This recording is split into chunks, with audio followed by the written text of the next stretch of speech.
আপনারা দেখেছেন যে আমাদের মাননীয় ক্রীড়া উপদেষ্টা মহোদয় আজকে বাংলাদেশ ক্রিকেট বোর্ড অফিসে ভিজিট করেছেন এবং আমাদের যে ফ্যাসিলিটিসগুলো আছে উনি এগুলো ফিজিক্যালি দেখেছেন আর কি।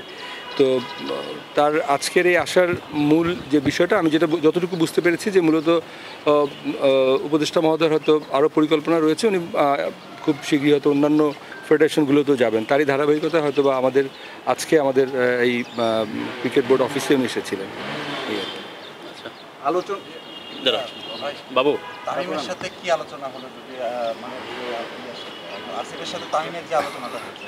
আমি বলি আজকে কারোর সাথে কোনো স্পেসিফিক আলোচনা হয় নাই, খুবই সৌহার্দ্যপূর্ণ সবার সাথে জাস্ট আলোচনা হয়েছে।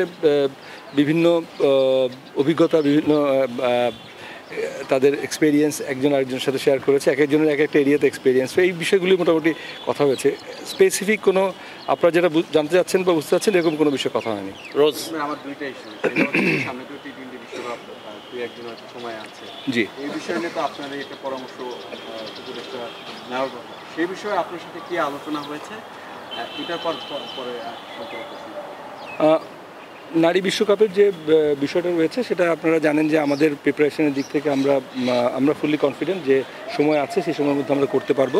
তারপরও সার্বিক পরিস্থিতি বিবেচনা করে সরকারও যথেষ্ট প্রোঅ্যাক্টিভ ভাবে সিদ্ধান্ত নিচ্ছেন বা কাজ করছেন। আপনারা জানেন যে এই সরকারের দায়িত্ব গ্রহণের প্রথম দিনই আমাদেরকে ডাকা হয়েছিল যে বিশ্বকাপের সম্পর্কে আলোচনা করার জন্য, এবং পরবর্তীতে বাংলাদেশ সেনাবাহিনী থেকেও আমাদেরকে সর্বাত্মক সহযোগিতার আশ্বাস দেওয়া হয়েছে।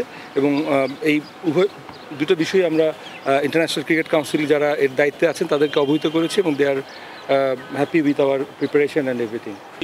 নারী বিশ্বকাপ নিয়ে 4টা দেশের আছে, এইটা আপনারা জানেন কিনা, এবং এই বিষয়ে আর কি প্রধান উপদেষ্টার সাথে আপনারা কথা বলবেন কিনা যে কূটনৈতিকভাবে এটা হ্যান্ডেল করা যায় কিনা?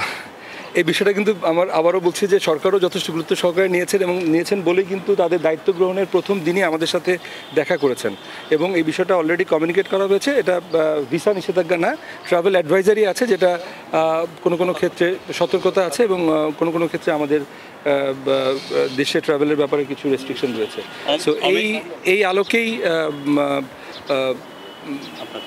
সরকারও কাজ করছে, এবং আপনারা এটা বুঝতে পারছেন যে এই বিষয়টা আসলে কোনোভাবেই ক্রিকেট বোর্ড বা আইসিসি বা এই পর্যায়ে সমাধানযোগ্য না, এটা রাষ্ট্রীয় পর্যায়ের একটা বিষয়, এবং সেভাবে কাজ হচ্ছে। যদি কোনো ধরনের প্রোগ্রেস হয় তাহলে হয়তো সেটা ডিসিশন মেকিংই দেখতে পাবেন। Amit, Tamim Iqbal on what capacity আজকে আপনাদের সাথে দেখালেন, ওনার রোলটা কি ছিল, উনি বিভিন্ন জায়গায় দেখালেন?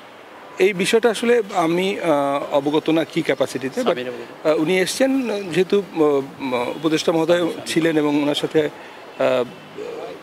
সাথে কথা হয়েছে, উপদেষ্টা মহোদয়ের সাথে উনি ছিলেন, আমি দেখেছি, এর বাইরে কিছু বলতে পারবো না। সেকেন্ড কোশ্চেনের শুনে আপনি বললেন যে মাত্র যে মানে গভর্নমেন্ট আপনাদেরকে অ্যাসুরেন্স দিয়েছে security and everything, you are still hopeful যে বিশ্বকাপ এখানে হবে? আসলে এটা তো সিদ্ধান্তের ব্যাপার, এটা সিদ্ধান্তের ব্যাপার। আমরা আমাদের প্রিপারেশন নিয়ে উই আর কনফিডেন্ট। এখন বাড়তি বিষয়গুলো কিন্তু আসলে অন্যান্য সংস্থা বা রাষ্ট্রেরা জড়িত, সেই ব্যাপারে আসলে I can't make any comments.